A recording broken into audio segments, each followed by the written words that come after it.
In 1870, France and Prussia went to war. Normally, this would have been a slam dunk for the historical powerhouse, France. However, this time, they were hilariously unprepared and got their butts handed to them by Prussia.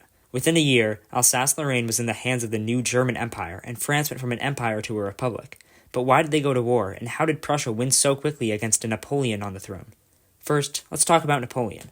Not that Napoleon, that Napoleon. Napoleon III was the nephew of the famous Napoleon Bonaparte, the bane of Europe. In 1848, France became a republic after decades of monarchy. The first thing they did was elect Louis Napoleon, who promptly staged a coup in 1852 and became emperor. This started the Second French Empire. Now, let's talk about Prussia. Ever since the Holy Roman Empire dissolved because of the first Napoleon, they had wanted nothing more than a united Germany. But the only way to get the smaller states in Central Europe to join them was with a major military victory. Luckily for them, France was now headed by a weak and ineffective military leader. Wilhelm I was the king of Prussia, and his chancellor was Otto von Bismarck, the real star of the show. Bismarck knew that France was weak and that Prussia would easily defeat them in a war. But how could he goad Napoleon III into one? Easy. In 1870, the Spanish throne was under contention, and Bismarck saw an opportunity. Prussia supported Prince Leopold, a member of the Hohenzollern dynasty. Fun fact, Wilhelm I was also part of the Hohenzollern dynasty, and Napoleon saw the danger.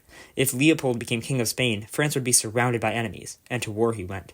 Napoleon III was not his uncle. This became obvious as Prussia's modern military tore into the antiquated French forces, led by incompetent generals, including Napoleon himself.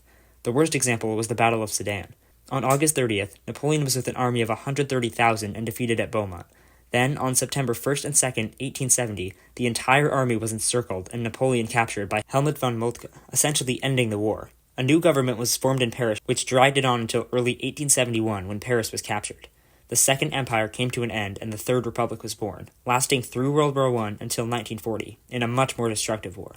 More importantly, though, the Second German Reich was founded, with Wilhelm as its first emperor. The First Reich had been the Holy Roman Empire, and unified Germany turned out to be very impactful in the coming decades.